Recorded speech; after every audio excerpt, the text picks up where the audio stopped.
तो hello guys, कैसे आप सब लोग? Hope you guys are doing very well. तो यार, जो मेरे साथ पर्सनली कनेक्टेड है या जो मेरे को इंस्टा पे फॉलो करते हैं उनको पता होगा कि मैंने कुछ दिन पहले ही अपनी ड्रीम बाइक ख़रीद ली। जी हाँ, तो अभी बाइक अपनी हो चुकी है। तो मेरे को ना यार शुरू से ट्रैवल करना बहुत ज़्यादा पसंद था। फिर मैं कॉलेज में गया और वहाँ पे हमने शुरू करा बाइक से ट्रैवल करना। तो उसकी जो वाइब्स आई ना, अल्टीमेट लेवल। फिर हमने कॉलेज में हर ट्रिप बाइक से मारी है और पहाड़ों में बाइक चलाने का ना तो भाई अल्टीमेट मज़ा है। लिटरली कभी ट्राई करना अगर आपने नहीं कर रखा है तो। मेरा ना मतलब ऐसा था कि मैं कॉलेज ख़त्म होते ही मैं ना अपनी एक बाइक लूँगा। एक्चुअली मेरे पास इससे पहले पल्सर 150 थी, जो मैंने पिछली सारी राइड्स में उसको यूज करा था। तो मेरा था कि मैं कॉलेज ख़त्म होते ही एक दूसरी बाइक लूँगा जिससे मैं राइड्स करूँ। तो हुआ क्या कि जब जैसे ही कॉलेज, मतलब कॉलेज तो ख़त्म हुआ ही नहीं था, उससे पहले ही लॉकडाउन लग गया था, ये कोरोना वोरोना ये सारी चीज़ें आ गई थी। तो फिर बस ना एक ही ऑप्शन बचा था कि घर पे बैठे बैठे वीडियोस देखो, ट्रैवल कर, मतलब वर्चुअली ट्रैवल करो, मतलब सिर्फ और सिर्फ ट्रैवलिंग व्लॉग्स देखता रहता था। तो फिर हुआ क्या कि धीरे धीरे मैं ना बाइक्स के बारे में जानने लगा कि कौन सी बाइक कहाँ पे कैसा परफॉर्म कर रही है। तो उस टाइम वो टाइम था कि मेरे को अपने लिए एक बाइक चूज़ करनी है कि जैसे ही मेरे पास थोड़ी अर्निंग होगी या जैसे ही मेरे पास कुछ पैसा होगा तो मैं कौन सी बाइक लूँगा। उस टाइम मेरे को सोचना ना पड़े, इसलिए जब मेरे पास फ्री टाइम था तो उसमें मैंने यही काम करा। उस टाइम मैं ना दो चीज़ों में कन्फ्यूज़ था। पहला तो ये कि मैं बाइक कौन सी लूँगा, दूसरा ये कि मैं बाइक सेकेंड हैंड लूँ या फिर नई लूँ। तो जो पहला कन्फ्यूज़न था कि मैं बाइक कौन सी लूँ, उसमें ना मैंने 5 बाइक्स फ़ाइनल करी थी। मेरे को मतलब मेरे लिए मेरे को ट्रैवल करना है तो उसके लिए मैं 5 बाइक्स फ़ाइनल करी थी। तो उनमें थी Dominar 400, x pulse 200, K T M 390 adventure, B M W G S 310 और रॉयल एनफील्ड हिमालयन। तो बहुत बहुत बहुत बहुत सारी रिसर्च करने के बाद मैंने ना चूज़ करी है रॉयल एनफील्ड की हिमालयन बाइक। तो आप में से भी बहुत लोगों की ये ना फेवरेट बाइक होगी। ऐसा कुछ नहीं है कि बाकी बाइक्स में कुछ कमी थी तो उस वजह से मैंने ना उनको छोड़ दिया। तो वो चीज़ें मतलब कहीं न कहीं जो भी मेरा जो पर्पज़ था उसको रॉयल एनफील्ड की हिमालयन फुलफ़िल कर रही थी, बहुत अच्छे से फुलफ़िल कर रही थी। तो इसलिए मैंने चूज़ करी रॉयल एनफील्ड की हिमालयन। तो अभी चलते एक बार बाइक के पास और वहाँ पे अपनी सारी चीज़ें बाकी की कंटिन्यू कर। तो यार ये है अपनी हिमालयन। तो जो अपना सेकंड कन्फ्यूज़न था वो ये था कि मतलब मेरे को ना नई बाइक चूज़ करनी चाहिए या पुरानी। तो उसके लिए मैंने ना बहुत सारे अपने दोस्तों से बात करी, अपने सीनियर से बात करी, जो भी बाइक में थोड़ा बहुत इंटरेस्ट रखते थे उन सबसे मैंने बात करी। तो इसका ये निकला था कि ये सेकंड हैंड और नई बाइक का जो डिसीज़न है वो मेरे को खुद को लेना चाहिए। और ये टोटली डिपेंड करता है कि मेरा बजट क्या है, मेरे को और क्या क्या एसेसरीज उस पर लगानी है, क्या क्या चीज़ें और चाहिए। फिर मैं ये ना यही चीज़ें फाइंड आउट करने में लगा हुआ था कि मैं शोरूम पे जाके भी देखता था कि नई बाइक पे क्या वेटिंग चल रही है, उसकी क्या प्राइस चल रही है। फिर उसके बाद एक दिन क्या, राहुल मेरा एक दोस्त है लुधियाना का, तो उसने ना मेरे को एक नंबर भेजा कि इस पे जालम बात कर ले एक बार हिमालयन के रिगार्डिंग, इनके पास एक अच्छी गाड़ी है तो देख लो, क्या पता पसंद आ जाए। तो फिर मैंने उनसे बात करी, भैया से फ़ोटोज़ वीडियोज़ मंगवाए उनसे। तो ठीक लगी मेरे को, मतलब बाइक रनिंग भी ऑलमोस्ट 10,000 किलोमीटर थी और गाड़ी में कंडीशन भी सही थी, यही वाली है। मैं कहा ठीक है भैया, ऐसा करते हैं कि मैं एक बार आके गाड़ी देख लेता हूँ, उसके बाद हम फाइनल करते हैं।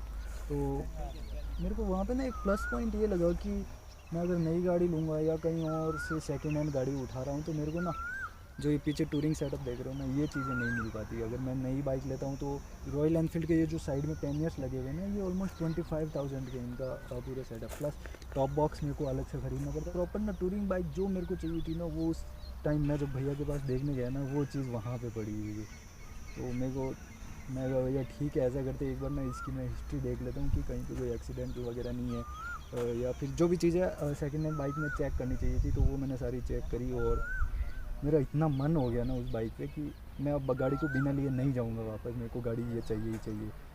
लाइक शोरूम पे भी ना नई बाइक पे भी 5-5 6-6 महीने की वेटिंग चल रही है। और रॉयल एनफील्ड का ये जो वेटिंग वाला रिव्यूज़ है ना, मैंने पढ़ रखे थे, इतने नेगेटिव आ रखे थे, आई डोंट नो मतलब वो होता है कि नहीं होता है, लेकिन वेटिंग बहुत ज़्यादा है। ठीक है, दोस्तों को कॉल करा कि भाई ये बाइक है, ये प्राइस ले रहा है इसकी और ये कंडीशन है, तो बताओ। तो सब ने कहा कि भाई तेरे को अगर पसंद आ गई है तो ले ले, अगर तेरे को फाइनेंशियल इशू आ रहा है तो बता, हम लोग हेल्प कर देंगे। तो तेरे को अगर पसंद आ गई ये बाइक तो ले, अगर नहीं आई तो वापस आ जा, कोई इश्यू नहीं है। तो मेरे को पसंद तो ऑब्वियसली आ रखी थी, तो मैं उसी टाइम भैया को पैसे वैसे दिए, कागज़ वागज़ सारे करवा दिए। और आरसी अभी बन के आनी बाकी है, तो वो लॉकडाउन की वजह से लेट हो रही है, वरना आ जाती है अभी 15-20 दिन में। तो ये गाड़ी मैंने ना ली थी 1 अप्रैल को, मतलब अभी मैं वीडियो बना रहा हूँ तो ऑलमोस्ट 1 महीना हो गया कि मैंने जब बाइक ली। और बाइक लेते ही ना मेरे इतना हो रखा था कि भाई कहीं ना कहीं चलते हैं। पहले तो ऐसा था कि मैं हाँ अगर बाइक लेता हूँ तो ठीक है, नहीं तो ना हम रेंटल बाइक लेते हैं और फिर चलते हैं कहीं ना कहीं। बाइक लेके चलना है यार, चलते हैं कहीं ना कहीं। बहुत ऐसे हो रखा था कि घूमना। तो जिस दिन बाइक ली नेक्स्ट डे हम लोग निकल गए ऋषिकेश, देहरादून, मसूरी ट्रिप पे। जब उस ट्रिप से मैं वापस आया तो थोड़ा वो सीन हो गया था कि कोविड वापस सेकेंड वेव आ गई। हम लोग भी थोड़ा मतलब ऐसा हो गया था कि यार अभी टाइम से घर निकल लेते हैं, क्या पता कब चीज़ें बंद हो जाए, कब लॉकडाउन फिर से लग जाए। तो उसके बाद मैं वहाँ से ट्रिप से आते ही नेक्स्ट वीकेंड पे ही मैं दिल्ली से जोधपुर आ गया। मतलब मैं पहले दिल्ली था तो दिल्ली से जोधपुर आ गया अपनी हिमालयन पे। तो उसके लिए ना मैंने एक नाम रखा था, मतलब पसंद आएगा नहीं आएगा मेरे को नहीं पता आप लोगों को। इसका नाम मैंने रखा वाइट चीता। तो इसको मैं चीता चीता ही बुलाता हूँ। मतलब है यार चीता जैसा है। इसको पहाड़ों में चलाने में जो मज़ा है ना भाई, अल्टीमेट। इससे पहले भी मैं एक राइड पे हिमालयन लेके गया था, लेकिन वो रेंटल थी। अब अपने हिमालयन में बढ़िया राइड्स मारेंगे, बहुत सारी वीडियोज आएगी। मोटो ब्लॉग का सेटअप मैं कर रहा हूँ तैयार, धीरे धीरे टाइम लगेगा। और बाकी मैं एक बार आपको गाड़ी का ओवरव्यू दे देता हूँ, मतलब 360 व्यू आपको दिखा देता हूँ। प्लस इसमें मैंने क्या क्या एसेसरीज अभी तक ऐड करी और क्या मेरे को और चीज़ें ऐड करनी है। गाड़ी साइड में से कुछ इस टाइप का लुक देती है। अगर मैं बात करूँ फ्रंट की तो फ्रंट में ये लुक है, और इस साइड तो वो भी इस साइड में सेम ही चीज़ है। अब मैं इसके बारे में बता देता हूँ। तो इसमें 411 सीसी का एक single cylinder air cooled engine लगा हुआ है। तो इसमें 400 mm का ट्रेवल सस्पेंसन है, प्लस 21 इंच का फ्रंट टायर है। ये मेरी BS4 ABS वर्जन है। तो ये एसेसरीज है, मतलब ये साइड पैनियर्स और ये जो टॉप बॉक्स है ये मेरे को बाइक के साथ ही मिला था। एक बार मैं आपको ये भी बता देता हूँ। मतलब अपने को अभी राइड्स पे कोई इश्यू नहीं होगा कि अपने को कोई बैग कैरी करना पड़ेगा या कोई इश्यू आएगा सामान के लिए। तो एक बॉक्स ये, एक वो, एक टॉप बॉक्स। तो टॉप बॉक्स का भी मैं आपको बता देता हूँ, ये तीनों ही चीज़ें लॉक होती है। तो अगर हम कहीं पे बाइक छोड़ के भी जाते हैं तो कोई इश्यू नहीं है। तो इसमें भी काफ़ी कैपेसिटी है। ये दोनों पैनियर्स है वो रॉयल एनफील्ड के ही है। और रॉयल एनफील्ड का टॉप बॉक्स नहीं आता, तो ऑरेंज कैंडी का ये टॉप बॉक्स है। और पीछे से बाइक का कुछ लुक ऐसा आता, मतलब बहुत तगड़ी लगती है यार हाईवे पे चलती हुई। मैंने जो इस पे एसेसरीज़ लगाई है वो मैं आपको एक बार बता देता हूँ। तो इस पे मैंने ना रॉयल एनफील्ड के नकल गार्ड लगाए हैं जो 2200 के होते हैं, लेकिन मेरे को ऑफ़र में 1900 के पड़ गए। इसके अलावा मैंने यहाँ पे मोबाइल होल्डर और विद चार्जर लगाया, मैं आपको एक बार दिखा देता हूँ। इसी के नीचे यहाँ पे एक 5 वोल्ट का चार्जर भी है, तो अपन ऑन रोड अभी मोबाइल भी चार्ज कर सकते हैं, वो कोई इश्यू नहीं। प्लस ये BS4 वर्जन है, और आपको पता होगा कि BS4 में ऑलवेज ऑन हेडलाइट रहती है। इस पे अभी मजाना बहुत गंदी हो रखी, विंडशील्ड आंधियाँ चलती है भाई राजस्थान में। हाँ तो आपको पता होगा BS4 में ना ऑलवेज ऑन हेडलाइट रहता है। तो उसके लिए मैंने ना एक यहाँ पे स्विच लगा दिया जिससे मैं हेडलाइट को ऑन ऑफ कर सकूँ। प्लस यहाँ पे मैंने हज़ार्ड लाइट के लिए लगाया जहाँ पे अपने को चारों इंडिकेटर्स एक साथ ऑन होंगे। प्लस इसमें 19 पैटर्न्स है। तो यहाँ पे ना इसमें कुछ 19 पैटर्न टाइप है, तो ये मैंने यहाँ पे लगा क्योंकि हाईवे पे बहुत काम की चीज़ है। इसके अलावा एसेसरीज़ में मैंने यार ये स्टील बर्ड का 42 हेलमेट लिया डबल ग्लास के साथ। ये अंदर की तरफ भी ग्लास लगा हुआ है जो कि धूप वगैरह में बहुत काम की चीज़ है, मतलब हाईवे पे अगर आप राइड कर रहे हो ये, और एक बाहर की तरफ तो है ही है। तो ये मेरे को पड़ गया था ऑलमोस्ट 2200 का। इसके अलावा मैंने ये लिए थे प्रो बाइकर के हैंड ग्लव्स, तो ये मेरे को पड़े थे 350 टाइप के। तो अभी मतलब एंट्री लेवल पे काफ़ी सही है, इसमें हर जगह प्रोटेक्शन दिए हुए हैं। और बाकी अपना जो राइडिंग गियर्स लेंगे उसके साथ और देखते हैं कि अपने को कहाँ का और इम्प्रूवमेंट करना है। तो इसके अलावा इस गाड़ी पे अभी तक मैंने कोई एसेसरीज़ नहीं लगाई। अभी जो मेरे को लगानी है मेन चीज़ वो ये है कि इस पर मेरे को लेग गार्ड लगाना, like engine guard, leg guard with slider लगाना है।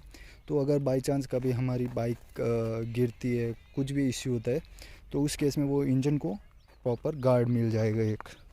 मेरी जो एक्सपेक्टेशंस थी इस बाइक को लेके वो इसने सारी फुलफ़िल करी है। मतलब प्रॉपर एक टूरर बाइक है, एक ऑफ रोडर बाइक है। हालांकि मैंने अभी इसको इतना चलाया नहीं है, ऑलमोस्ट 4,000 to 5,000 किलोमीटर मैंने इसको राइड कर लिया अभी तक। तो उसमें मेरा जो एक्सपीरियंस है कि मेरे लिए बेस्ट बाइक है। मेरे को जिस पर्पज़ के लिए चाहिए थी वो पर्पज़ एकदम ये फुलफ़िल कर रही है। इसमें मेरे को ना कुछ चीज़ें अच्छी नहीं लग रही है, लाइक वो मेरे को पता थी कि ये चीज़ें इसमें हैं, लेकिन पहली चीज़ ये है कि इसमें ना ट्यूबलेस टायर नहीं है। टायर ट्यूब वाले, क्योंकि स्पॉक्स व्हील है। एलॉय व्हील होती तो इसमें ट्यूबलेस टायर आते, लेकिन इसमें स्पॉक्स व्हील है। तो उस वजह से ट्यूबलेस टायर नहीं है, तो ट्यूब वाले टायर है, तो ये थोड़ा सा आपको इश्यू देते हैं जब आप ऑफ रोडिंग में जाते हो या फिर आप अकेले कहीं पे होते हो और गाड़ी अगर पंक्चर हो जाए तो आपके लिए बहुत बड़ा इश्यू हो सकता है ये। दूसरी चीज़ है कि इसका जो साइलेंसर है ना बहुत ओवर हीट करता है। लाइक अगर आप इसको 10 मिनट की राइड करके आओ उसके बाद साइलेंसर को आप छू नहीं सकते, इतना ज़्यादा हीट करता है। प्लस तीसरी चीज़ इसमें जो मेरे को अच्छी मतलब ये अब इसका एडवांटेज कहूँ या डिसएडवांटेज कहूँ कि इसका जो साइड स्टैंड है ना बहुत ज़्यादा लंबा, मतलब अगर मैं इसको साइड स्टैंड पे भी अभी खड़ी कर दूँ ना तो भी ये एकदम सीधी खड़ी रहेगी, और हल्का सा अगर किसी ने इस तरफ बाहर दे दिया तो ये इस तरफ गिर जाएगी। तो स्पीड के मामले में यार डिप तो क्या ही है, लेकिन ये 120 ना आराम से क्रूज करती है, आपको कोई इश्यू नहीं आएगा विदाउट एनी वाइब्रेशन। अगर बात करें अगर हम इसके माइलेज की, तो माइलेज की मैं आपको बताना चाहूँगा सिटी राइड्स में ना ये ऑलमोस्ट आपको 28 to 30 तक का माइलेज दे देती है, और अगर आप इसको हाईवे पे बढ़िया चला रहे हो एकदम कांस्टेंट स्पीड पे 80 to 100 के बीच में चल रहे हो ना, तो आपको ये 35-40 तक का भी एवरेज दे देती। तो यार एक बार मैं ना इसको ऑन करके भी आपको दिखा देता हूँ। ये इसका कंसोल है, तो ये चीज़ें ना एक डिटेल वीडियो में बनाऊंगा, उसमें ये सारी चीज़ें अपन कवर करेंगे।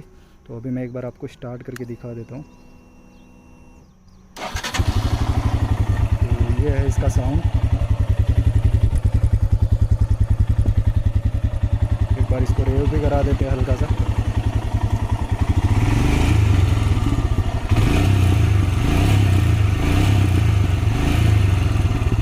साउंड भी इसका ना बहुत ज़्यादा प्यारा। अगर आप लॉन्ग टूरिंग करते हो दिन के 700-800 किलोमीटर अगर आपको निकालने होते हैं ना, तो साउंड की वजह से आपको कोई परेशानी नहीं होती, जैसे बाकी की रॉयल एनफील्ड की बाइक्स में होता है। क्लासिक या स्टैंडर्ड बाइक लोगे तो उसमें ना एक अलग सा साउंड रहता है, जो आप लॉन्ग टूरिंग पे जाओगे तो आपके कहीं ना कहीं आपके सर में खाने लगेगा, तो वो कोई चीज़ इसमें है नहीं। तो यार ये था एक बाइक का अपना एक रिव्यू, मतलब एक छोटा सा रिव्यू कि मैंने अभी तक जितनी चलाई उसमें मेरा क्या एक्सपीरियंस है और मैंने ये बाइक क्यों चूज़ करी। इसके अलावा भी आपका अगर इस बाइक के रिलेटेड या किसी भी बाइक के रिलेटेड कोई आपका क्वेश्चन है कि आपको कौन सी बाइक लेनी चाहिए, कमेंट बॉक्स में मेरे से पूछ सकते हो, या आप मेरे को इंस्टाग्राम पे फॉलो करके आप मेरे को वहाँ पे मैसेज कर सकते हो। चलो मिलते हैं नेक्स्ट वीडियो में, तब तक के लिए बाय बाय। अरे हाँ, सब्सक्राइब और लाइक करते जाओ भाई।